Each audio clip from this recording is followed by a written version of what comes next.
with more than 60 nations that have headed to the polls or are heading to the polls.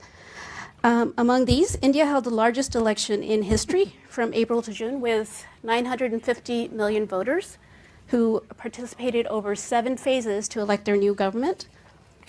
Our distinguished guest today, Rahul Gandhi, the leader of opposition in India's parliament, is no stranger to this stage, as this is his second time addressing the National Press Club. When he joined us in June 2023, he had been disqualified from the Indian Parliament, a decision that was later overturned by the Supreme Court ruling in August of that year. In this year's historic elections, Mr. Gandhi was re-elected to his seat in Wayanad in the southern Indian state of Kerala. Raebareli, not Wayanad. No, but you did win from Wayanad, and also won in Raebareli, located in the northern Indian state of Uttar Pradesh. As the leader of the opposition in India's parliament, Mr. Gandhi heads the Indian National Development Inclusive Alliance, a coalition of opposition parties that holds 234 seats, just 30 short of a majority. He's a vocal critic of Indian Prime Minister Narendra Modi. Mr. Gandhi entered politics in 2004 and has been a key figure in India's political landscape. Today he joins us to share his thoughts on the future of Indian democracy, freedom of speech, and pathways toward sustainable and inclusive growth.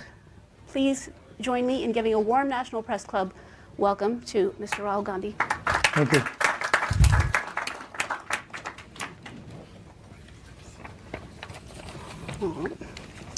So, Mr. Gandhi, there has been a noticeable shift in public perception of you from being seen as a reluctant politician, if I may, to someone who can confidently handle political debates and navigate complex political issues.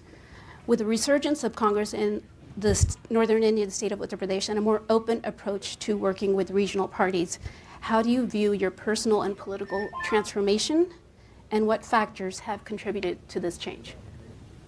No, I wouldn't call it. I wouldn't call it a transformation. A journey? Yeah, a journey. Mm-hmm. I think politics in India changed very dramatically in 2014. We entered a phase of politics that we haven't seen in India before. Aggressive, attacking the foundations of our democratic structure. And so it's a tough fight. It's been a good fight. And personally, of course, it has changed me.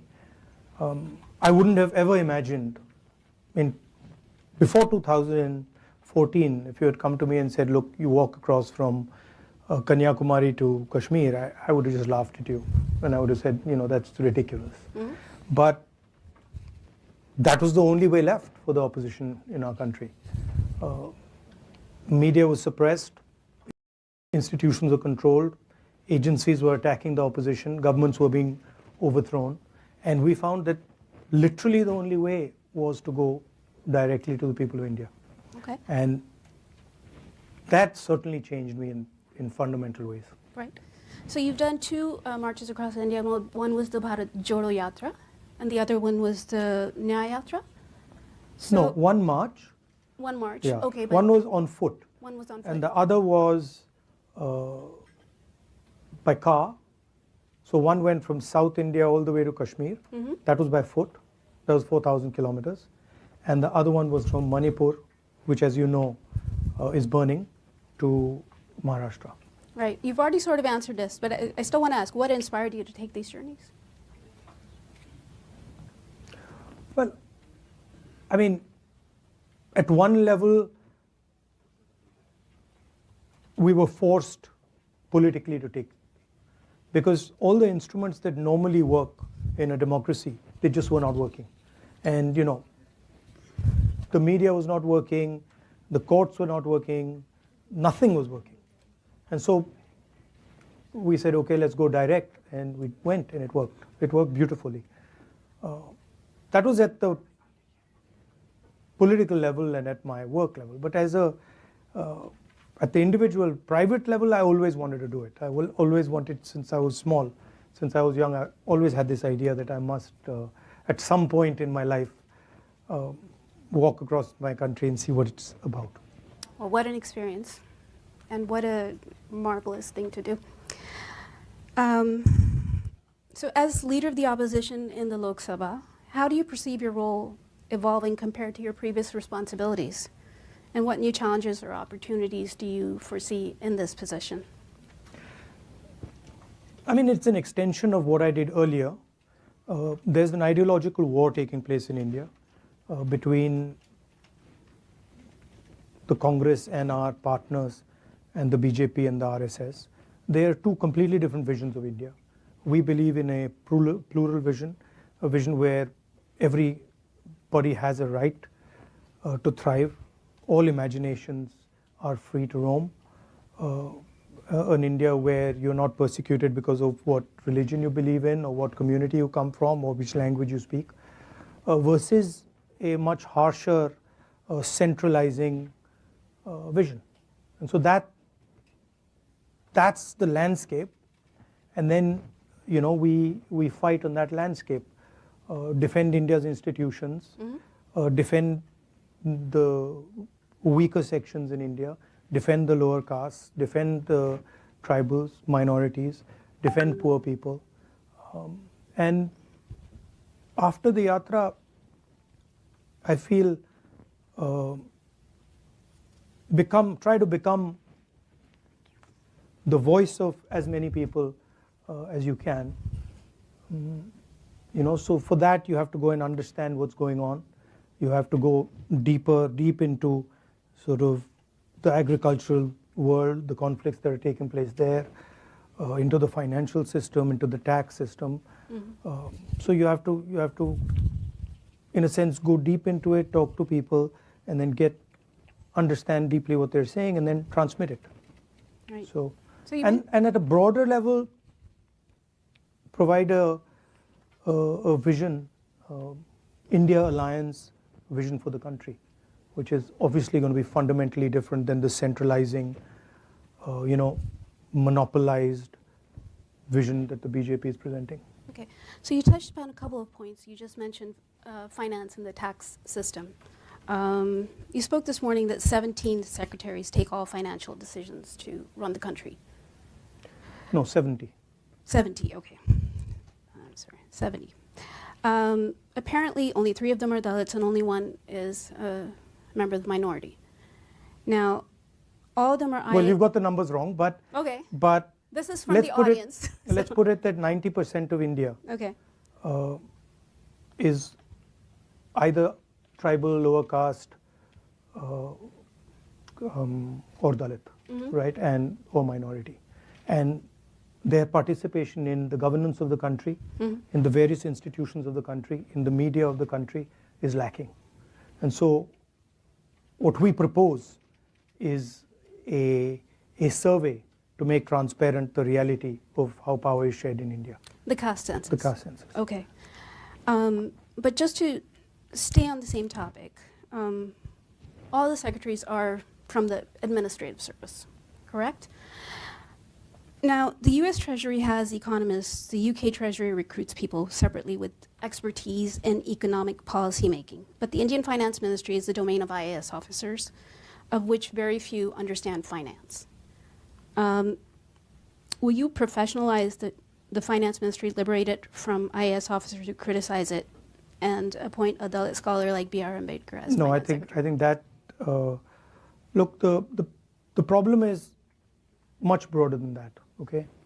The problem is about participation of weaker sections of lower castes, in particular Dalits, across the board, right? So I'll shock you by saying that if you were to look at the top 200 corporates in India, and you were to look at their management teams, and you were to look at their CEOs, you wouldn't find anybody from the lower castes, right? You'd find only people from the upper caste. Same with the Indian media. If you look at media, you'd find that it's the preserve of upper castes. You look at the influencers on social media, you look at the big columnists, you look at the people who control the media infrastructure. Again, it's the same issue, right? So there is a very small percentage of India which is controlling the entire infrastructure. what you're proposing doesn't actually solve that problem. I'm not proposing, I'm just asking. Yeah, what you're asking doesn't actually solve that problem. That problem is a much broader problem, and it's the first step in understanding that problem is actually in understanding what the reality is. So what is the participation of lower castes, of tribals, of Dalits in, for example, the corporate world? What is the participation in the media? What is the participation in our bureaucracy? The point I made about the secretaries is that if you look at the Indian government, 70 secretaries basically determine the direction of it, right? And I made this point again and again in the election that 90% of India doesn't have representation among those people. Okay, right? just as a follow-up, a lot of government posts are lying vacant, and many government agencies are actually hiring people through contract and not as direct hires. Exactly. So then how can you ensure? Well, we propose to change that. You propose to change So in that? our manifesto, we're very clear that this idea of contractual labor, we don't accept it. We're going to change it. Right, and many agencies are doing that to also reduce their overhead because of government expenditure. Yes, but that's true. Some of that is happening, but a huge part of it is happening to basically exclude people from lower castes. Because when you look at who are the contractors, they're not lower caste people, right? So the question for me and for the India Alliance is India fair? And we've been now independent for many years. How far have we got? We have a constitution that says India needs to be a fair country. One man, one vote, equal participation for all castes. But as an idea, caste is outlawed. And then when you look at the structure, the idea is very much there. So the first thing we want to understand is what is the extent to this? And that's literally getting data. It's the 21st century. Everybody talks about data. We want data on fairness in India. All right. And once we get data on fairness in India, then we can make policy proposals to correct it. Right. Okay, so India's biggest problem is also unemployment, Yeah. right? So what is your vision, and especially what is your government doing, say in Karnataka, to create large-scale employment opportunities? So I've been saying here in the United States that the West, America, Europe, and India, the West used to be the producer of the world. If you wanted to buy a car in the 60s, you bought an American car.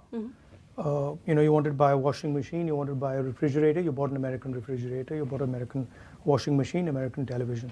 You guys were at the forefront of that, right? And then somewhere along the line, America decided, India decided, and the West decided that we're just going to stop. And we handed the whole thing to the Chinese. Now, for a country like India, to simply say that, look, we are going to ignore manufacturing and we're only going to run a services economy means you can't give employment to your people, right? So one of the things I'm interested in is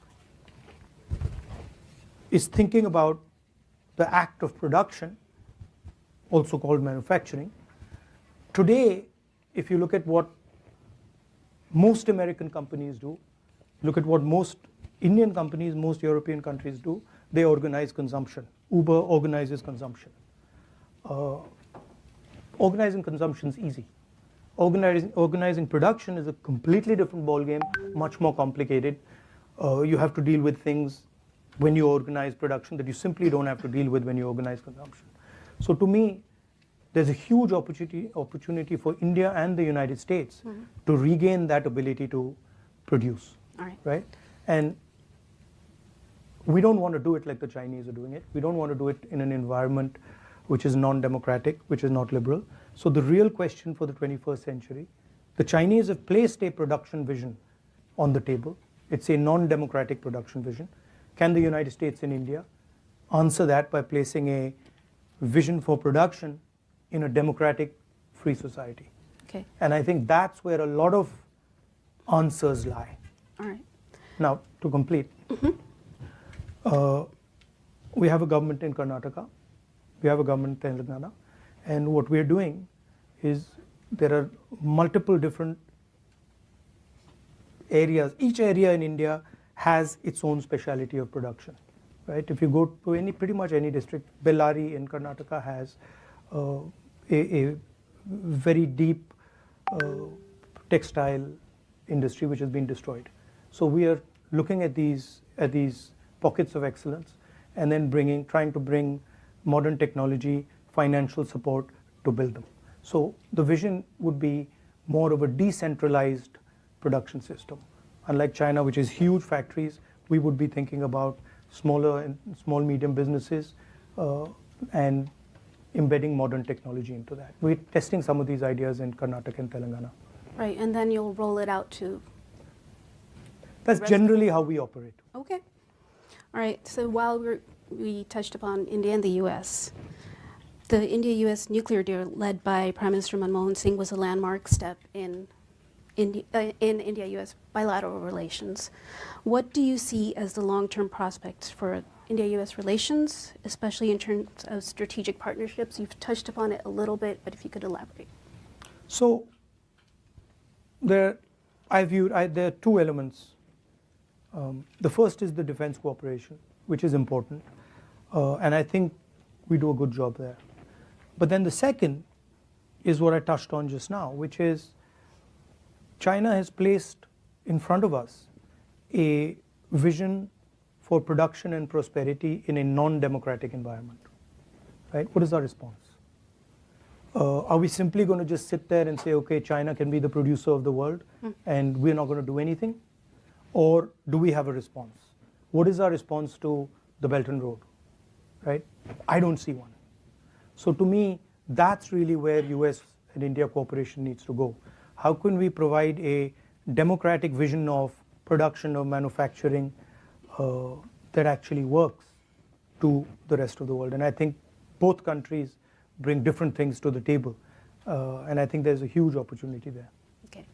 So just staying on India and U.S., is there a political consensus within India on deepening strategic ties with the U.S.? Yes, I mean, I don't see a big diversion. You know, I don't see Mr. Modi diverting very much from our approach with the U.S., and I don't see ourselves changing direction very much from what he's doing. So I see continuity there. I think everybody on both sides of the equation, everybody does accept the fact that the India-US relationship is key for both countries. Okay. One more on the U.S. With the backdrop of an increasingly assertive China, the ongoing Russia-Ukraine conflict, and the crisis in Gaza, how do you view the role of the United States in global affairs?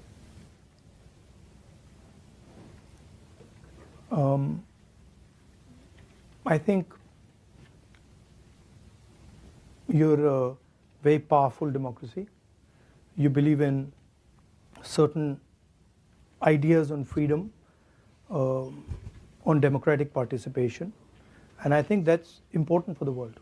I don't like a world where democracy were to disappear, were to weaken, right? So I think there you have a very important role to play. But standing on this side, I see challenges coming that, frankly, you've not faced before. And I don't think it's going to be that easy. The central question is, how do you challenge China on production and value addition, right? China's strength comes from that. Yes, China has a strong military, but the military strength comes from that ability to produce. It comes from Americans buying Chinese product. It comes from Indians buying Chinese product. And what are you going to do about it? Because we can't carry on this trajectory. Certainly I can talk for India. We simply cannot go forward without building a manufacturing base, without involving large numbers of our people, creating jobs for them. So for us, it's, we're not a Singapore where we can say, oh, now we'll do services and everything will be fine. We can't do it. We have over 1 billion people, and we have to give them an answer. And that answer can only नहीं come होगा। from लगभग कतको परिवार होला कम से कम 50 परिवार हैं 50 परिवार जी। One on बिल्कुल national चलता। security. हाँ चलते। मतलब With India facing complex बाहर बने security नहीं challenges, कुछ particularly कुछ along कुछ its बिहार में external कुछ है borders, जिनमें with two मगर hostile हाँ neighbors, मगर 50 seen के घर in टेंशन में incidents रहा। like Galwan. पानी की बड़ी दिक्कत नहीं थी। What's your हम तो perspective on मतलब रहते ensuring 3 किलोमीटर comprehensive पानी national ना। security हम ब्लॉग में policy बताएं कि as मतलब है India कि जो navigates this जान बरसन volatile ji geopolitical environment? And you've spoken about Very the carefully. border. You've spoken about the Ladakh border without before. making too many mistakes. No, I think, look, the world is changing. There's a huge increase in China's power. China is our neighbor. We have a relationship with the United States. So we are right in the middle of all this geopolitical change. And so we have to have a long-term vision, strategic vision, and it shouldn't be one tactical move after another tactical move. It should be, okay, this is how we're thinking about it for the long term. This is the basic foundation, and we're going to walk on this path. I think the central elements of that, from our perspective, have to be the democratic idea. Have to be the central ideas that our freedom fighters and Mahatma Gandhi and others fought for, which is peace, non-violence, cooperation, harmony. All right. But it's difficult to do with an aggressive neighbor. Yeah, but India's pretty smart at doing these type of things. I mean, we can maneuver. I'm confident about that. But it's important that to do this properly, you have to have a very good sense of who you are and what your own nature is. Right. And that's where I don't agree with the current dispensation. When you imagine yourself to be something you're not, that's when the problems come, right? India is a very plural country. India is an open country. India is not one idea. India is multiple ideas. And when you imagine yourself to be something you're not, that's when all your strategic problems start. Okay. So I've just gotten a bunch. I mean, we are weakening our biggest asset, right? Our biggest strategic asset, India's biggest strategic asset, which is our democracy, which is just not India's asset, it is the world's asset, because it's so big, it's a global public good. It's being attacked in India, right? And that is the foundation, that's the foundation of all our strategic imperatives. Right. So you say, democracy is being attacked, and I've had this conversation with Mr. Petroda, that the Indian voter is very resilient and very knowledgeable. It's not, and if you see the election results, does it give you more hope for democracy in India? Yeah, it does. Look, but Okay. It's not good enough to say that the Indian voter is resilient and knowledgeable, because the Indian voter is informed by a whole set of structures, right? So if we don't have a level playing field, the voter might be very knowledgeable and and resilient. It doesn't really matter. We fought an election with our bank accounts frozen, right? Now, I don't know.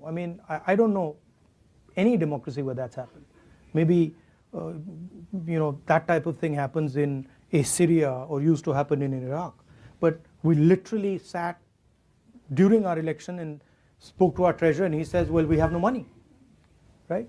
Now, you can have a resilient voter. You still need to run campaigns. You still need to have conversations. You still need to have meetings, right? I've got 20 plus cases with me. I'm the only person in Indian history to get a prison sentence for defamation, right? We have a chief minister who's in jail right now. So, one way of saying it is, yes, the Indian voter is very resilient, and he stands like a rock. Absolutely, he does. But the Indian voter requires an architecture to work on, which is not there. But would you say that Indian democracy is resilient and it can't be broken? Well, I can say to you that Indian democracy for the last 10 years was broken. But it's on a upward It's trajectory fighting now? back, but it was broken. I have seen the government of Maharashtra just being taken away from us. So I've seen it with my own eyes. I've watched it as our legislators have been bought and hooked off and suddenly became BJP legislators. So Indian democracy has been under attack, has been very badly weakened, and now it's fighting back. And I'm confident that it will fight back. Okay. You know, U.S. is scheduled for elections very, very soon. How do you think Trump and Harris will differ on India policy? And do you think one is better for India? I don't think they'll differ very much on India policy. I don't know. You don't? I think there's, on both sides, there's basic acceptance of the relationship between these two countries. So I don't think we'll differ very much from Mr. Modi on this issue. And I don't think the Democrats or the Republicans will differ very much. I might be completely wrong. Okay. Okay. Certainly on the fundamental idea that India is a partner, I don't think there'll be any disagreement. Another one from the audience. Does the Congress Party believe that the caste census is the antidote to the BJP RSS Hindutva politics? And is the Congress acknowledging the way forward is a revival of the Mandal Kamandal discourse? No, I don't think we see it as anything to do with the BJP's policies. The Congress Party has always, right from even before independence, we've always fought for the idea that India should be a fair country. The idea that all India's citizens should be treated the same way. And so we feel very strongly that there is a very, very deep problem of participation. And we're going to address that problem. I don't see it as a Mandal versus Kamandal issue.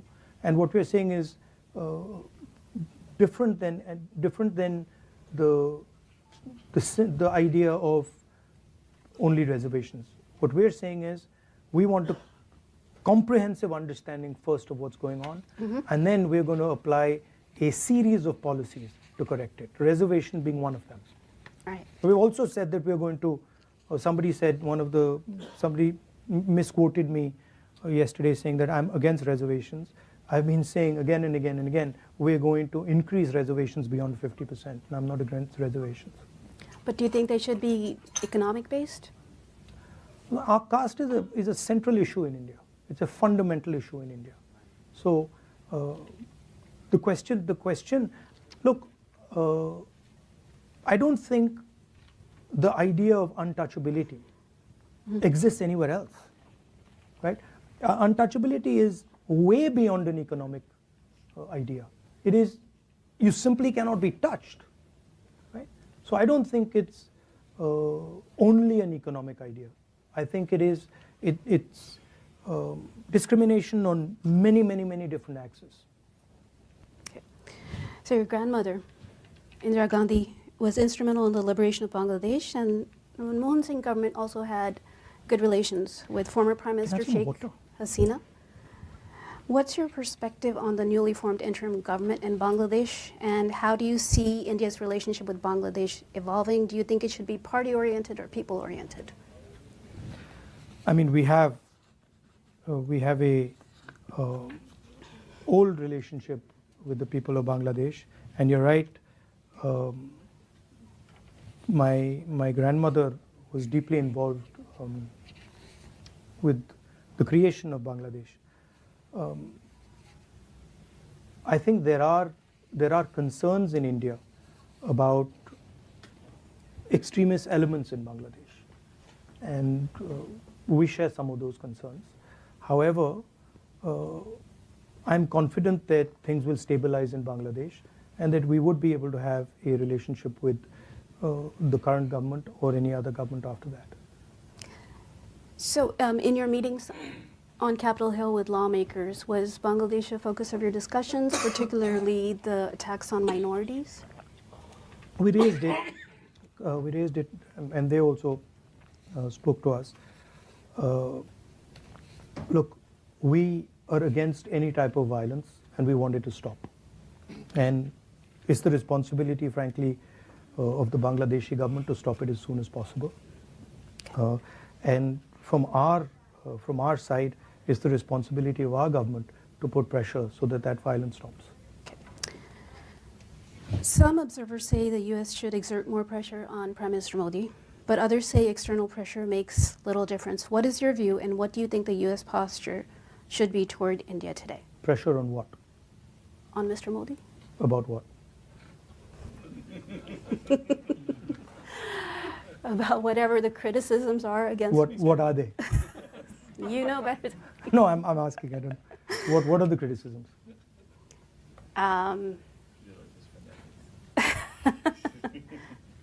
It's interesting you can't say it. I don't want to say it. Yeah, it's interesting you don't want to say it. Democratic. I mean, we're supposed to have a freewheeling, free press conversation, but you don't want to say it. That's interesting to me. Democratic backsliding, persecution of minorities. Yeah, look. Freedom of press. The fight for democracy in India is an Indian fight. It's, with all due respect, it's nothing to do with anybody else. It's our problem, and we'll take care of it. We'll fight, and we will make sure that that democracy is secure. However, it's important to understand that Indian democracy is more than just any normal democracy because of its size. And if you're talking about a democratic vision of the world, then Indian democracy has a large space in that vision. So I think it's important that the world sees Indian democracy as an asset, not just for India but for the rest of the world. Advising the United States on how they should deal with Mr. Modi is not my preserve. It's not my space. All right. Yeah. Okay. So how do you see relations with Pakistan? Is the Kashmir issue holding the two nuclear nations back? No, Pakistan's instigation of terrorism in our country is holding the two countries back. We are not going to accept Pakistan carrying out terror acts in our country. We're just not going to accept it. Okay. And until they keep doing that, there's going to be problems between us. Okay.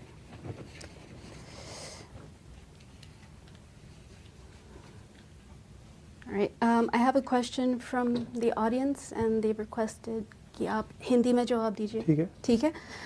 सवाल मैं English में पूछती हूँ. What is your stand on the Supreme Court judgment on subcategorization of the SCST reservation? Experts say it is unconstitutional. इसके बारे में हमारी party में चर्चा चल रही है और हमने 2-3 ग्रुप्स बैठा रखे हैं जिस पे हमारी ये चर्चा चल रही है. अभी चर्चा जारी है. I'll translate in English just so that everybody understands. She asked me about a particular judgment given by the Supreme Court, and it's a relatively complex judgment, so we have a internal group that is discussing the judgment, and so I told her that discussion is ongoing. We are discussing with experts within the Dalit community and also within our party and other parties, so that's an ongoing discussion. All right. Sorry, so many questions. Well, yeah. All right. Huh? I do, and I'm not going to be able to get to all of them, but I did want to ask one. So Prime Minister Indira Gandhi is often seen as a defining figure in global women's political leadership, setting a precedent for a strong, decisive leadership at a time when few women held such roles, particularly in dealing with hostile neighbors. Given her legacy, how do you view the current state of women's leadership in global and Indian politics, and what lessons can be drawn from her approach in managing complex geopolitical challenges? I generally think women are better in positions of leadership than men. That's my position. I think they tend to be more sensitive, tend to have a longer term perspective. And so the more women in politics, the more women in business, the better it is. Okay. And we've been pushing that along quite aggressively in the Congress Party and also in our political system. We did the entire Panchayati Raj Act, gave reservations to women, and then we were pushing the idea of reservations for women in Vidhan Sabhas and Lok Sabhas. So I'm a believer. I'm glad to hear. India has been standing with Israel recently on the Middle East. This is from the audience. How would you change that? No, I think what happened on the 7th of October was absolutely wrong. But I also think what Israel did and is doing, bombing innocent civilians, killing women and children, is absolutely wrong and should not be allowed to continue. I'm against violence of any kind, and certainly the scale of violence that Israel is deploying, the way it's deploying that violence, I don't agree with it. Do you think under Modi... And I actually think it's harming Israel. It's harming Israel more than it's helping them. Do you think under Modi that India has managed the US-China competition well? Well, if you call having Chinese troops in 4,000 square kilometers of our territory handling something well, then maybe. We've got Chinese troops occupying land the size of Delhi in Ladakh. I think that's a disaster. Media doesn't like to write about it. How would America react if, a neighbor occupied 4,000 square kilometers of your territory? Would any president be able to get away with saying that he's handled that well? So I don't think Mr. Modi's handled China well at all. I think there's no reason Chinese troops should be sitting in our territory. Okay. So before I move on to the final question,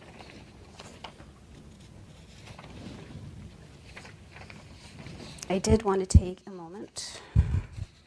I'm sorry. I have a lot of paper with me. All right. I wanted to take a moment just to thank our headliners, co-chairs, Donna Lanwin-Leger, Lori Russo, and Jed Judson. Also our tireless program manager, Cecily Scott Martin, and our executive director, Didi Saji, for putting this event together. And it's now my honor to present you with your second National Press Club mug. So you have I was wondering what that was. So you have a matching set I've now. got two now. You've got a matching set, right? Okay. So, all right. So they say pilots have a distant vision. They're sitting in ones. They're navigating towards a distant destination, right? Now, your father, Prime Minister Rajiv Gandhi, had the foresight to introduce computers in India at a time when many doubted its relevance in a country grappling with poverty. But it became a Including, by the way, Mr. Vajpayee, the Prime Minister.